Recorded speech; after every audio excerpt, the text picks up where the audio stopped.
The first prediction for today's NBA games is for the game between the Milwaukee Bucks and the Cleveland Cavaliers.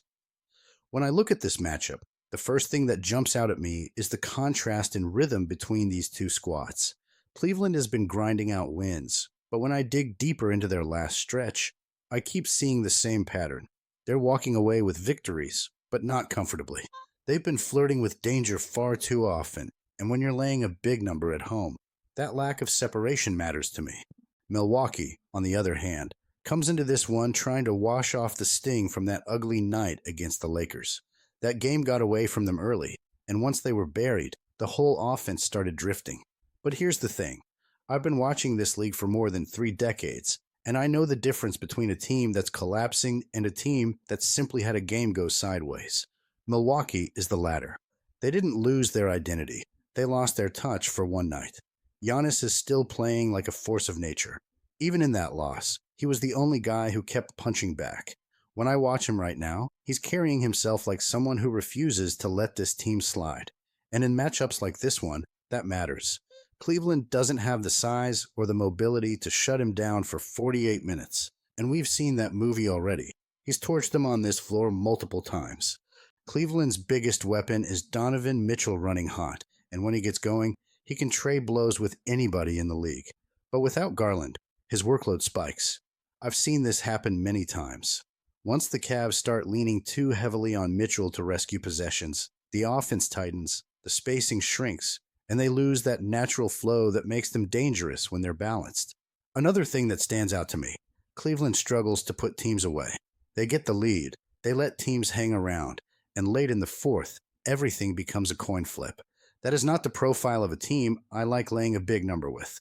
And defensively, they're leaking more than people realize. Their perimeter coverage is inconsistent, and they've been giving up clean looks all month.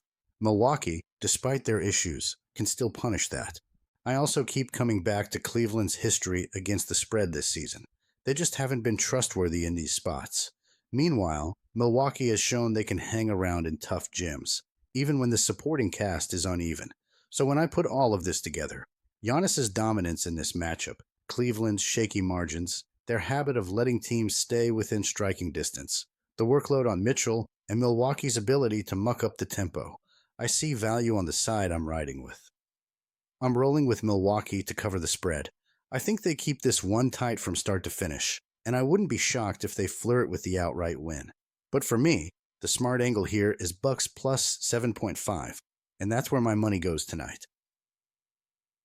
Today's second prediction is for the game between the Los Angeles Clippers and Philadelphia 76ers. When I look at this matchup, I see two teams arriving from completely different angles, and that's exactly what makes this game so intriguing for me. The Clippers roll into Philadelphia after a brutal stretch where they've been grinding through injuries, heavy minutes, and some rough travel. But what jumps out to me is how they've suddenly started punching back on the betting side. They covered against Dallas, they battled Boston down to the wire, and they showed me enough resilience that I can't just ignore the fight in this group right now. Even though they're on the back end of a back-to-back, I like the way Los Angeles has been competing. James Harden has shifted into full floor general mode, keeping the offense steady and taking over when the game demands it. He's been crashing the glass, bending defenses off the dribble, and stepping into big-time shots when possessions stall. John Collins and Ivica Zubac have also given them strong interior production, and the Clippers' frontcourt depth is honestly one of the only reasons they've survived this rough early season patch. Now, Philadelphia has the talent to blow teams off the floor, but they're coming into this game with some real uncertainty. Joel Embiid's being unavailable has completely changed their rhythm around the basket. Without him, the Sixers aren't the same physical team defensively, and they lose that natural shot deterrent that normally forces opponents to rely on perimeter shooting. Tyrese Maxey is still an elite engine. He's explosive, he plays downhill, and when he heats up, he can torch anyone. And VJ Edgecombe has been a spark, moving the ball, spacing the floor, and giving Philly some stability. But this team has been hot-cold lately, and the lack of consistency has caused them to drop games they normally control. For me, the biggest factor is how the Sixers have struggled to close games recently. They'll get a big run in the third quarter, build a cushion, and then hit that cold wall where the offense suddenly dries up. You saw it against Detroit. You saw flashes of it in earlier losses. Without Embiid's ability to stop runs by punishing mismatches, their late-game identity just doesn't feel fully formed. And when I combine all of that with the fact that the Clippers have quietly been one of the most competitive underdogs in the league during this stretch, this becomes a spot I'm comfortable attacking. Yes, they're missing their own stars. Yes, they've been inconsistent. But when you give a team like this some room on the spread, and they're playing with confidence and physicality, it becomes very hard for me to fade them, even on the road. So after breaking this matchup down from top to bottom, looking at momentum, personnel, situational angles, and how both teams have responded under pressure, my play is clear. My prediction is the Clippers to cover the 6.5-point spread. I'm riding with Los Angeles to keep this game tight, stay within striking distance, and cash that number for me. The third prediction for today is for the game between the Mavericks and the Timberwolves. When I look at this matchup, I can't shake the feeling that this is one of those nights where Minnesota can really flex and show the gap between a team finding its identity and a team trying to survive the season. I've watched both of these squads closely, and the contrast could not be sharper. Dallas walks into the Target Center, worn down from travel, shorthanded, and still searching for something that resembles rhythm. Minnesota, meanwhile, has enough firepower and defensive bite to swing this game early if they set the tone. The thing that jumps out at me first is how Minnesota has been living off that blend of pace, spacing, and physicality at the rim. Anthony Edwards has been playing like a guy who understands it's his franchise now. Every time he gets downhill, he bends the defense and forces rotations that open clean looks for the rest of the group.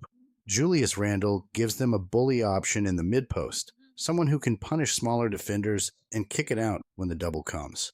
Then there's Rudy Gobert, who may not fill the scoreboard, but his presence changes the geometry of the floor. Teams have to think twice before entering the paint, and that alone wipes out a lot of easy Dallas possessions. And that's exactly where the Mavericks struggle. Without Kyrie Irving steering the offense, without Anthony Davis providing a stabilizing veteran presence, and with PJ Washington sitting in that uncertain day-to-day window, Dallas has been forced to lean on young legs for heavy minutes.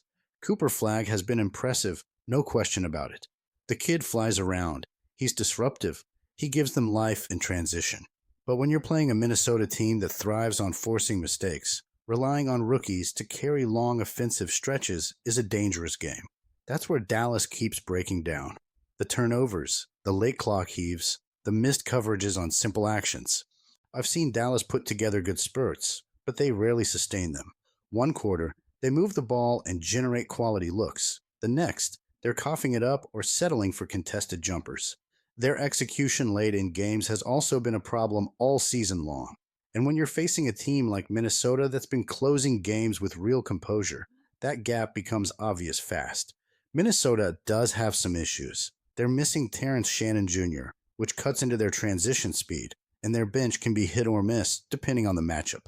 But the core is strong enough that even on an average night, they create mismatches everywhere. Edwards can hunt switches. Randle can take you inside. Gobert can dominate the boards. And DiVincenzo gives them another two-way worker who doesn't need the ball to influence the game. Dallas, on the other hand, feels fragile. They've been giving up big runs. They struggle to defend without fouling, and they simply don't have enough scoring options to keep up with a Minnesota team that has been top tier in efficiency. When Dallas's offense stalls, their defense almost always follows, and that's where things can get ugly in a hurry. When I put all of this together, the back-to-back for Dallas, their missing stars, their inconsistent half-court offense, and Minnesota's ability to control both tempo and the glass, I can only lean one way. I think Minnesota has too much balance, too much shot creation, and too many ways to attack a defense that's been leaking points all year. I'm making my call with confidence here. I'm riding with the Minnesota Timberwolves to win this one comfortably and cover the 13.5-point spread. The last today's prediction is for the game between the Chicago Bulls and Denver Nuggets. We've got the Chicago Bulls rolling into Denver on the second night of a brutal road back-to-back, and the market has basically written them off. The Nuggets are steamrolling everyone at Ball Arena. The line is sitting at 15.5 points, and it feels like another night where Denver could just flip the switch and run somebody out of the gym. But for me, this number is exactly where things get interesting. Chicago might be on a losing skid, but this offense is not dead.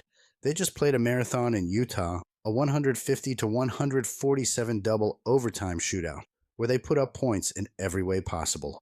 Kobe White came blazing off the bench. Josh Giddey flirted with a triple-double again. Nikola Vucevic was cleaning the glass and scoring inside. And rookie Matas Buzelis showed why the Bulls are so high on him with his scoring and rebounding. This group can fill it up. They are averaging close to 119 points per night on efficient shooting from the field and from deep. So even when they lose, the scoreboard usually looks busy. The problem is on the other end. Chicago is giving up almost as much as it scores. Teams are shooting well against them, and we've seen them allow well over 120 points in a bunch of recent games. The defense breaks down in transition. They give up second-chance looks, and when the rotations are half a step slow, the opponent's shooters feast.